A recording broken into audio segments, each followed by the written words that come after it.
முதலமைச்சர்னா யாரு? கொம்பா. போலீஸ் ஜெனரலா வச்சிருந்தா கொம்பா. எனக்கு வேலை செய்யறதுக்கு நான் நியமிச்சிருக்கிற முதல் வேலையா அதில் பொய்யும் புரட்டும் திருட்டும் கலந்து என்ன வேலையா? முதல் வேலையா? மனிதன் என் வீட்டுல கப்பு கெடுத்தானே. என் வீட்டுல சாக்கடை அரைச்சி யாரை கூப்பிடுறோம்? போயும் யாரை போயும் கூப்பிடுறோம்? மனிதனுக்கு இந்த புத்தியை கொடுத்தானே. கவுன்சிலரை கூப்பிடு, கவுன்சிலர் மேயரை கூப்பிடு.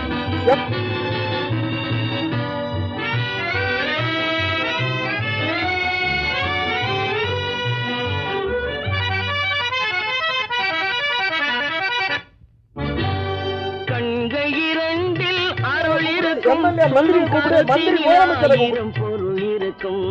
கண்கள் இரண்டில் அருள் இருக்கும், சொல்லும் கருத்தினில் ஆயிரம் பொருள் இருக்கும். முதலமைச்சர்னா யாரு? கொம்பா. உள்ளத்தில் போய்